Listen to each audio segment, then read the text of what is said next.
Alain Auderset, bonjour et bienvenue On n'est pas du monde. Merci, merci. Très heureux de te recevoir. Alors, tu fais de la bande dessinée depuis une vingtaine d'années, c'est juste? Un peu plus? Je rajouterais 10 ans. Aïe, aïe, aïe, le temps file. Faudrait que tu mettes ton site web à jour, alors. Quand tu fais trop, tu n'y arrives plus. Alors, on va aller à la source première. Selon Alain Auderset lui-même, il fait de la BD depuis une trentaine d'années. Ton atelier est en Suisse. Voilà, ouais. Ta résidence aussi. Voilà. Et tu nous fais la joie d'être ici avec nous au Québec ces jours-ci. Tu es l'auteur, entre autres, de Idées reçues, qui est en 3 tomes. Marcel, même chose, en 3 morceaux. Oui. Et il y en a d'autres. Là. Il y a La légende de Mi, qui est un de tes derniers Qui n'est morceaux. pas une bande dessinée. Qui n'est pas une bande dessinée. C'est une histoire. C'est comme un roman graphique. Roman graphique. Roman graphique. Non, il y a Robbie, il y a Willy Grunch et Asvaltia. Alors ça, c'est un peu l'éventail de ta production. En gros, ouais, en gros. 13 bandes dessinées. 13 bandes dessinées. Peut-être la distinction entre un roman graphique et une bande dessinée, c'est quoi?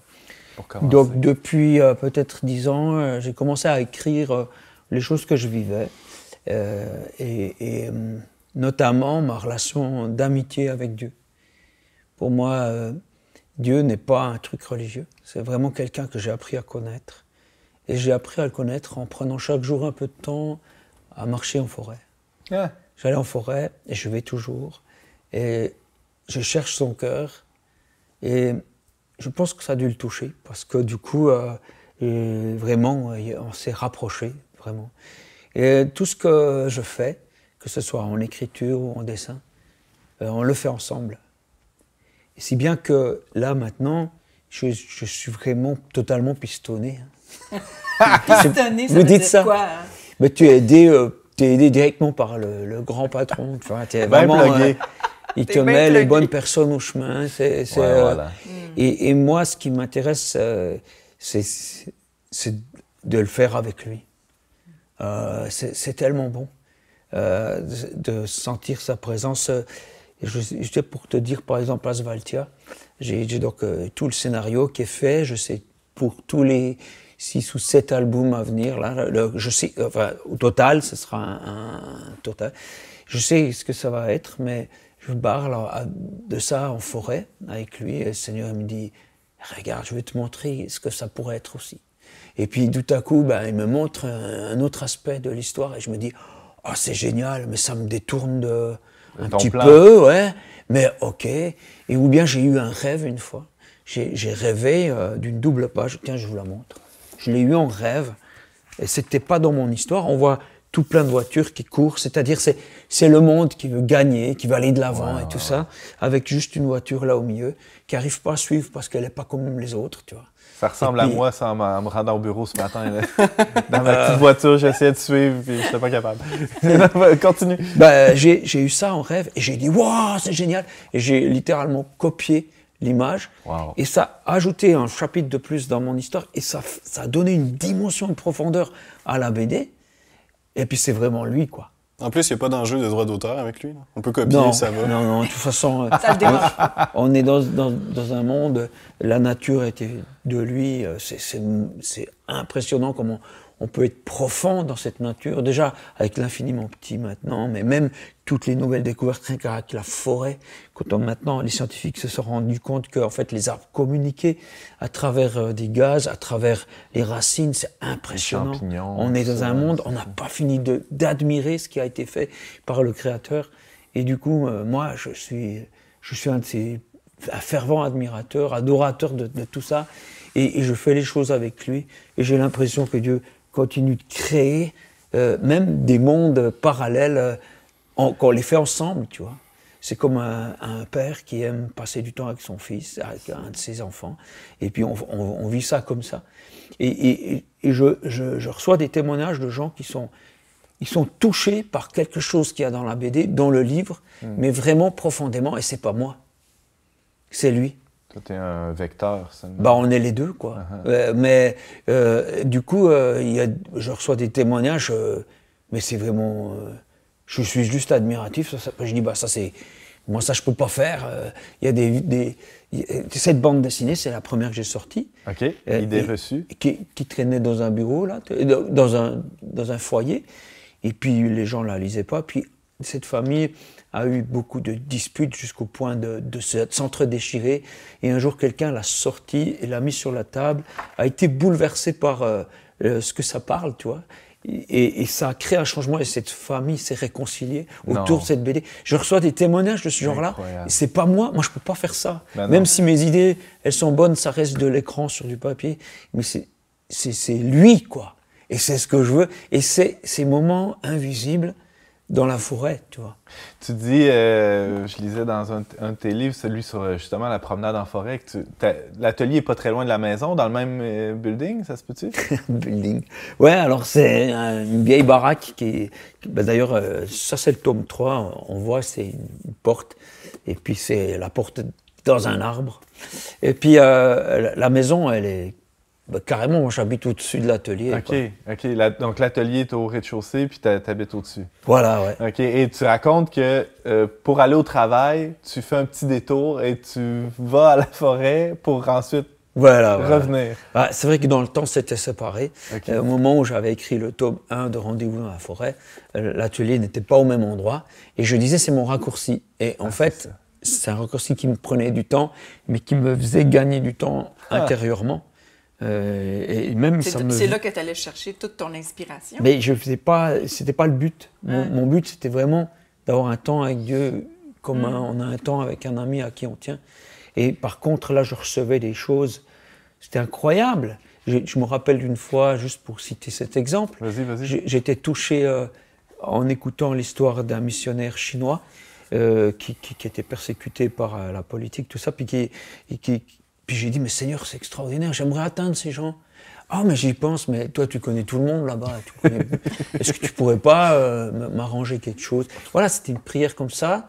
J'arrivais dans mon atelier à peu près 10 minutes après, et j'ouvrais mes ordinateurs, j'allumais tout, et dans mon courrier qui arrivait, il y a marqué « Bonjour, je suis chinoise, j'adore ce que vous faites. » Et là, moi, je dis... Mais c'est toi, Seigneur. Ah, c'est toi, je t'ai reconnu. Et c'est comme ça que j'ai parlé avec cette personne qui est une Chinoise à Paris, qui m'a dit qu'elle aimait ce que je fais. Puis moi, j'ai dit, mais c'est incroyable, je viens de parler à Dieu. Puis, de fil en aiguille, mon livre est sorti en Chine. Voilà. Wow. Et parce qu'elle me dit, ah, ben moi, j'ai justement une amie qui va avoir un éditeur et tout ça. Et voilà, c'est arrivé, quoi. Et moi, mais c'est merveilleux pour vivre cette relation avec Dieu, tu vois, où c'est vraiment lui qui est là, qui marche devant toi, qui marche avec toi, et les témoignages de vie bouleversés, tout ça.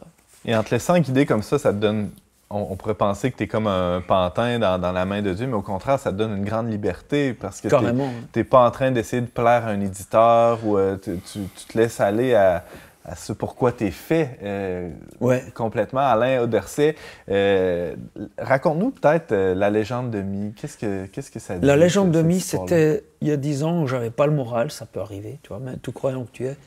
Je savais pas pourquoi il m'arrivait des injustices, pourquoi j'étais si malheureux et tout ça. Et je pense que Jésus m'a vu venir en forêt et que plutôt que de me laisser parler, parce que je n'avais pas envie de parler. Et il y a une histoire qui m'était téléchargée dans la tête le temps que je marche dans la forêt. C'était incroyable. Et je sortais de la forêt, l'histoire s'arrêtait, et le lendemain, l'histoire recommençait. Et juste au troisième... C'est comme si tu captais juste le Wi-Fi dans la forêt. Absolument. Je faisais pas d'effort pour savoir qu'est-ce qui va se passer. Je n'avais aucune idée de comment ça allait finir. Même à un moment donné, je me disais, mais comment une telle histoire peut se terminer? C'est au milieu de la forêt du 3e jour, là, que j'ai tout compris, j'étais bouleversé. J'ai compris, enfin, je peux pas dire, j'ai pas tout compris, mais j'ai compris pourquoi il y a de la misère, puis que Dieu est bon quand même. Et j'ai compris un angle de vue qu'on n'a jamais. Parce qu'en fait, je pouvais pas l'avoir, ça venait pas de moi, ça venait d'en haut. Et je l'ai simplement écrit comme ça, et ensuite je l'ai raconté à des gens qui eux-mêmes avaient le même effet que moi, ils étaient bouleversés, et de fil en aiguille, et il y a une amie qui a trouvé, une fille qui fait de la couleur chez moi, qui a trouvé ce texte. J'ai dit, mais il faut faire quelque chose avec ce texte. J'ai dit, oh ben oui, puis on a fait un spectacle. c'est la raison de ma venue au Québec. C'est-à-dire que j'ai pris la guitare électrique, ce que j'aime beaucoup, tu vois. Ouais, tu joues de la musique aussi, ouais. Ouais, c'est un peu une musique façon Santana, Pink Floyd, tous des trucs que j'aime bien. Un peu planant. Ouais, mais quand même bien rock, comme ça. La bonne distorsion. Et puis, je raconte cette histoire que j'ai eue en forêt, et cet artiste-là dessine derrière moi. Tout ce que je dis apparaît à l'écran. Et du coup, il y a quelque chose de Dieu qui se passe, parce que on le fait avec lui. Et quand on rallume la salle, on voit des gens en larmes, des gens touchés, des gens vraiment émus. Parce que ça touche à la misère des Et tout le monde gens. en a. Tout le monde en a de la misère. Et aussi, ils ont prié pour que ça s'arrange, et c'est pas arrangé, ils n'ont pas compris. Et là, tout à coup, c'est comme si c'était clair, tu vois. Et c'était il y a à peu près plus d'une année, là. En venant de forêt, le Seigneur m'a dit, dans mon cœur, il m'a dit, maintenant c'est le moment d'écrire l'histoire. Et j'ai dit, waouh, ok, je me réjouissais de ce moment. Et j'ai dit, alors, combien de temps je vais faire par jour? Parce que j'essaye de ne pas faire plus que ce qu'il veut, et pas faire moins. Et ça me permet d'avoir un équilibre. Et je ressens, tu passes 3 heures par jour à écrire. J'ai dit, mais c'est beaucoup trop. J'ai déjà toute l'histoire. Il répond rien, mais je le sens sourire. Et j'ai pris 3 heures, j'ai fidèlement pris 3 heures. Et en fait, je raconte l'histoire qui se passe sur une île, et je découvre le reste de l'île. Je découvre qu'en fait, c'est plus vaste, que c'est plus profond que l'histoire que j'avais reçue en forêt. Et en écrivant, les détails j'étais ému du moment d'écriture. Je ne savais pas ce que j'allais écrire, et ça me venait, et j'avais vraiment l'impression de le faire avec lui. Et du coup, des gens m'écrivent en me disant qu'ils ont ce sentiment d'être assis près de Dieu, au coin du feu, exactement le sentiment que j'avais, et qui était triste de se dire, le livre se termine. Et j'ai dit, non, il ne se termine pas, tu peux avoir cette conversation avec Dieu tout seul, là où tu es, forêt ou pas forêt, hein, c'est-à-dire c'est un moment tranquille où tu parles sincèrement, tu parles sans maniérisme, vraiment, tu t'efforces à parler. J'allais dire, c'est presque insultant de dire ça, comme à une personne. Mais c'est une personne, Dieu. C'est pas juste une énergie, c'est plus que ça. C'est quelqu'un qui chaque fois qu'il s'est présenté à nous, a dit qu'il était comme un père, comme une mère, comme un fiancé, comme toutes des relations qu'on puisse comprendre entre nous, qui sont extrêmement fortes. De grande proximité, oui. Ouais. Alain, tu parlais de l'atelier. T'es pas seul dans cette boîte-là? Au début, j'étais seul, donc oui et non, parce que ma femme, elle a accepté cette vie, qui était une vie, on ne savait pas de quoi on se nourrirait le lendemain. On n'avait pas personne qui nous engageait. Personne n'avait fait ce que je faisais avant. Donc personne, même pas les éditeurs, parce que le problème, c'est que si j'allais chez un éditeur chrétien, il me dirait « Oh là, on ne peut pas dire ça dans... » Puis j'allais chez un éditeur... non, mais tu vois, chez un éditeur non-croyant, normal... Qu'on a idée reçue, puis des fois, on a l'impression de se retrouver chez Gottlieb, là, où il y a quelque chose d'abrasif un peu là-dedans. Ouais, c'est pas mauvais du tout. Mais non, mais c'est ça qui est bon! C'est vraiment les influences que j'avais en BD, tu vois, Möbius, après coup, tout ça, tous ces gens. Et puis, du coup, je fais ça, j'essaye de faire la BD que je rêverais de trouver. Mais ce que je faisais n'existait pas, donc j'ai sorti en auto-édition. On m'a dit que si tu vends 2000 BD en francophonie, c'est considéré comme succès. J'ai demandé à Dieu, qu'est-ce qu'on fait? Il me dit 5000. J'ai dit, mais Seigneur, ok, je t'obéis. J'étais voir l'imprimeur, je veux pas un sou. J'étais voir l'imprimeur, j'ai dit, je veux le meilleur. Je veux le meilleur papier, la meilleure impression, cousu, avec le fil rouge, cartonné. Qu'est-ce que vous pouvez faire de mieux? Et j'ai oublié de lui dire que je n'avais pas un sou. Non, mais littéralement, je n'y ai pas pensé.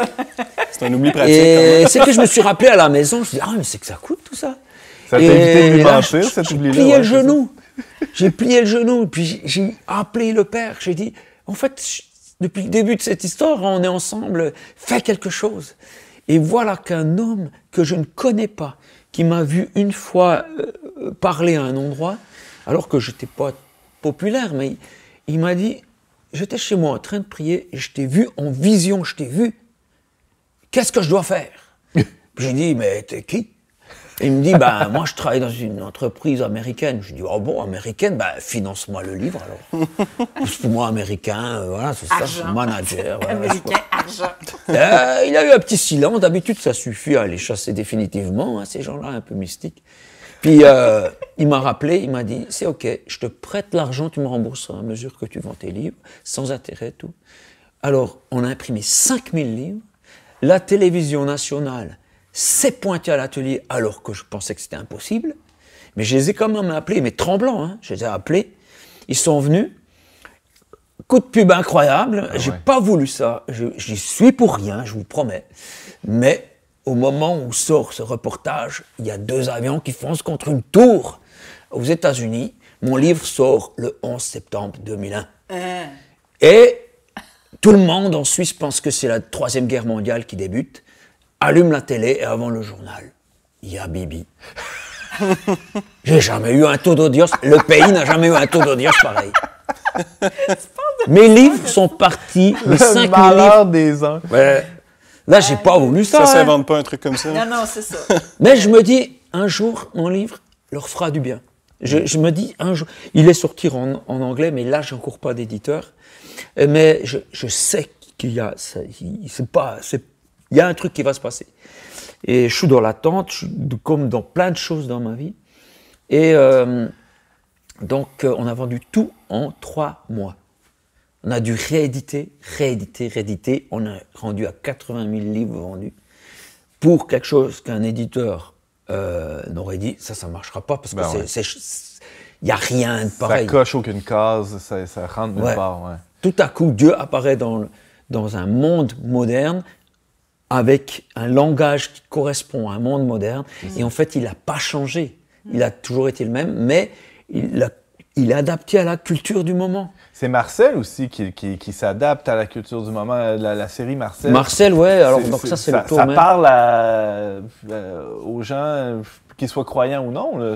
Ouais, alors moi je vise pas les croyants, moi je vise mes potes qui ne le sont pas. Je les aime, mais ils sont bien paumés, je dois dire. Parce qu'ils se disent, ouais, l'important dans la vie. En fait, tu réfléchis, ils font répéter ce qu'on leur a dit dans les pubs, de percer, de percer, mais pour aller où de devenir riche, mais pourquoi faire? Tu peux rien prendre avec toi. Puis en fait, il n'y a pas de sens, ils sont perdus. Comme Marcel, tu vois, on le voit sur une route, on ne sait pas où il va. Puis lui, il ne sait pas, mais il y va. Et ben du coup, j'ai proposé Marcel et Willy Grunch dans des magazines qui n'étaient pas du tout religieux, tu vois. Et puis poser des questions, de temps en temps la thématique de Dieu, ça faisait jaser. Donc j'étais souvent rappelé à l'ordre. On n'ose pas parler de Dieu dans notre monde. 2 pas en avant, 1 pas en arrière. Ouais, mais je me suis fait. D'accord, ok, pas de problème. Puis voilà, puis je revenais quand même à la charge, mais c'était bon enfant, ouais. Et puis, voilà, ça permet comme dans, t'as un pote, il est un peu bizarre, mais il dit qu'il est croyant, mais c'est vraiment un bon pote, il s'intéresse à toi, il prend les thématiques qui t'intéressent dans la vie, et tout à coup, il te dit, tu vois, t'es pas seul, Dieu est là. Et puis, ils se disent, pourquoi pas. C'est un peu ce qu'on disait plus tôt dans l'émission. La BD, ou le roman graphique aussi, mais la BD spécialement permet d'aborder des questions très sérieuses sous une apparence totalement inoffensive, ludique, presque bon enfant, comme tu disais, Alain. C'est pas menaçant. Ouais. Moi, je pense que c'est le meilleur moyen d'enseigner ou d'apporter des grandes vérités. C'est que quand on est en mode, je vais vous dire, maintenant, c'est l'école, maintenant, on va étudier, on va avoir un diplôme. Les gens, en fait, inconsciemment se ferment, ils se mettent en pression. Ou en mode performance. Puis ça transpire. Faut que ça rentre. Mais en fait, plutôt qu'ouvrir les portes, ça les ferme intérieurement parce qu'il y a des peurs. Par contre, tu dis, maintenant, on va se divertir, tout s'ouvre. Et là, tu dis des grandes vérités et ça passe. Et moi, j'adore ça, de pouvoir apprendre des choses en rigolant, quoi, en passant un bon temps. Et c'est ce que je veux faire. En fait, Dieu sort de tout ça et c'est tout dans la bonne humeur. Ça ouvre jusqu'au fond du cœur. C'est ça qui est intéressant. Aussi, ouais, c'est aussi pour ça que j'ai fait des one-man shows, parce que les gens sont... Déjà que c'est un langage actuel, mais les gens sont ouverts, ils disent, on vient rigoler, tu vois. Et ils viennent et ils font ça, tu vois. Et toi, tu peux vraiment... et bien, du coup, ils sont étonnés aussi que Dieu, tiens, il peut être là. On pensait qu'il était dans des endroits pour les vieux, là, tu vois. puis il est là. Il est là aussi. Ouais, carrément. Ouais. Mais il est partout, hein? Il est partout, mais tout le monde n'en est pas conscient. Non, c'est ça. Et Dieu est beaucoup plus proche des gens qu'on le pense.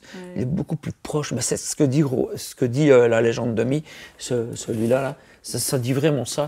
C'est un homme d'abord un enfant, qui doit porter une misère, là, puis qui est attaché à une chaîne, qui ne comprend pas. Parce que dans l'île où il y a un roi qui est extrêmement bienveillant. Comment il peut permettre ça?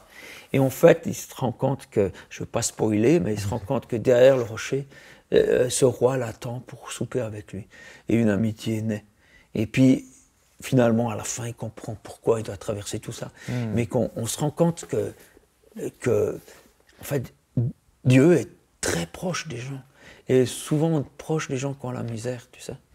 Et on a une fausse idée de Dieu. On pense que si Dieu est là, alors tout va bien. Donc, on va réussir, on va avoir de l'argent en masse, tout ça, mais on ne se rend pas compte qu'en disant ça, on est influencé par des pubs et que ce n'est pas la réalité. Et que c'est souvent dans les moments difficiles qu'on grandit le plus, qu'on s'approfondit le plus, qu'on se retrouve soi-même, qu'on retrouve ce qu'on aime, que nos carapaces se cassent, et puis qu'on apprend à être proche des autres, à l'écoute des gens qui sont... peut-être distants avant, mais on les comprend mieux parce qu'on a traversé ça. Ça nous rend plus accessible, exactement. Alain Auderset, c'est passionnant. Avez-vous des questions pour Alain? Brigitte, je te voyais... Non, j'ai pas de questions, je savourais. Non, je suis restée accrochée sur l'aspect ludique. C'est que quand on est petit, quand on est enfant, on apprend en jouant. Mais c'est comme si on oubliait ça en vieillissant. On a cette capacité d'émerveillement aussi. Oui, puis quand on apprend, même pour nos ados à l'école, même les éducateurs, je me dis, ça serait peut-être bien de ramener le jeu, le plaisir dans l'apprentissage. Je trouve qu'on apprend beaucoup mieux quand c'est avec plaisir. Eh bien, dans Rendez-vous de la forêt, donc il y a 5 tomes, dont le tome 0. Puis, c'est beaucoup question de désapprendre. Jésus a dit, personne n'arrivera au ciel s'il n'a pas un cœur d'enfant.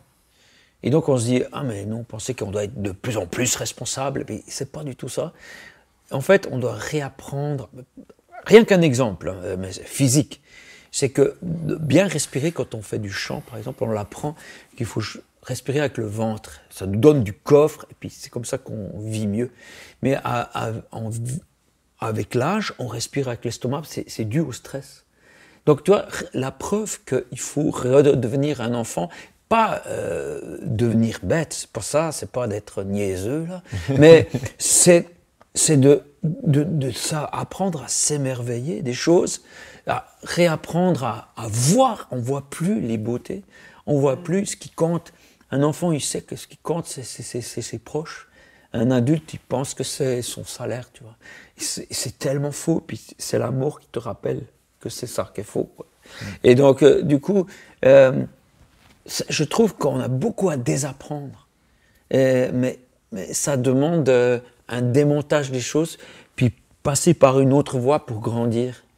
La confiance, par exemple. L'enfant qui peut se jeter du haut d'un mur parce qu'il sait que son papa l'attrapera. C'est vrai qu'en grandissant, on voit des trahisons, on voit des lâchetés, tout. Mais auprès de Dieu, il est toujours là. Apprendre à se lâcher. Moi, j'apprends énormément par cette vie à lâcher prise.